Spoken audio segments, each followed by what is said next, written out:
Welcome to the Ultimate Sports Podcast Special Edition series where I go through the Big-12 conference of the college football 2019 season, or 2019-20 season, I should say.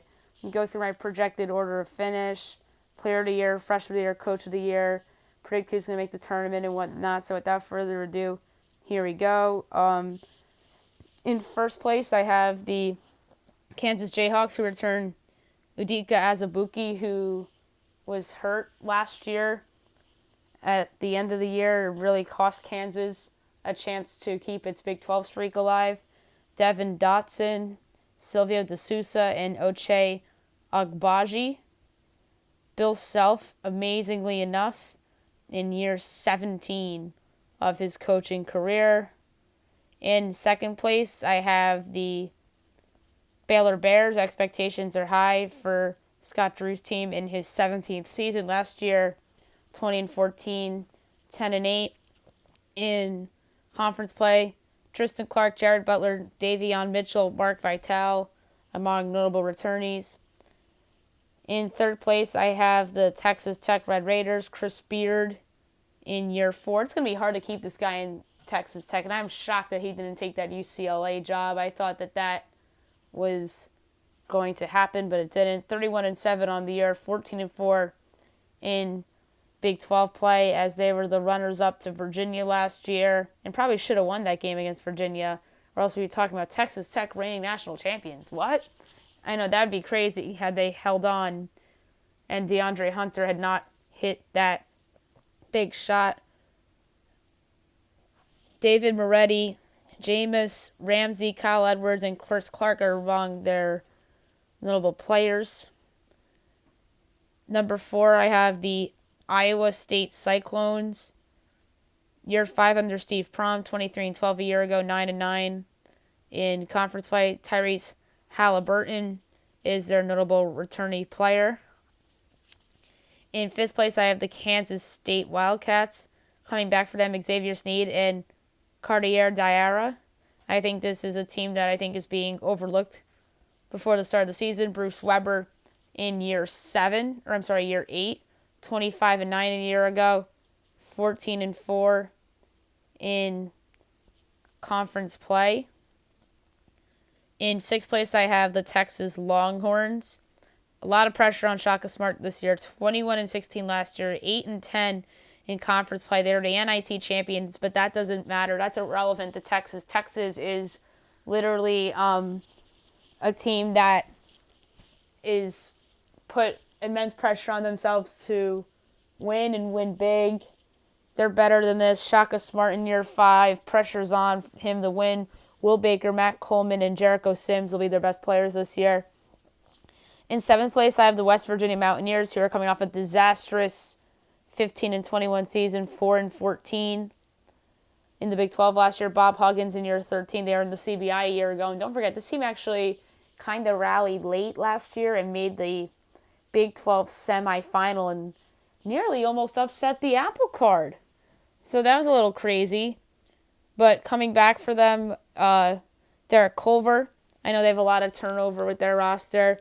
And they have a promising freshman coming in, Oscar Tishaby. And this is a team that could potentially sneak back into the big dance if things go right and then things with teams like Texas and Kansas State go wrong. In 8th place, I have the TCU Horned Frogs, who made the NIT semifinals a year ago.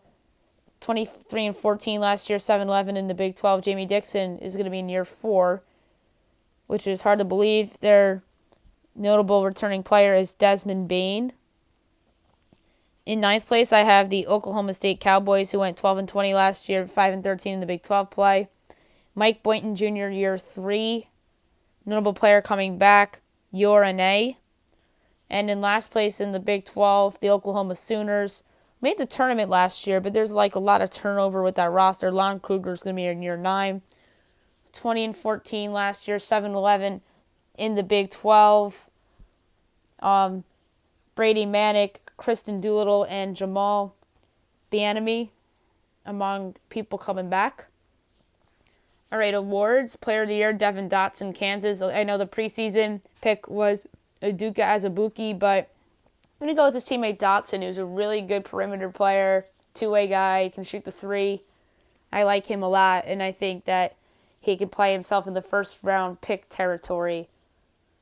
Freshman of the Year, Oscar Tishaby from West Virginia. I think that he's somebody that will give them much-needed new blood in their lineup. And my coach of the year, I'm going to go with Scott Drew at Baylor. I think that Baylor's going to be in second place. And I think that Drew is a better coach than given credit for in the conference. All right, teams I think will make the tournament: Kansas, Baylor, Texas Tech, Iowa State, Kansas State, Texas. NIT, West Virginia, and TCU. And I think Oklahoma State and Oklahoma will be invited to FBI and CIT, respectively. Predictions for this conference, I think that next season that the Kansas Jayhawks will be banned from the tournament, so which would be the 2021 tournament, not the 2020 tournament, obviously. So there's going to be a chip on Bill Self's shoulder this year because he knows that he's going to be getting a lot taken away from him, and this team is under immense pressure to do big things this season.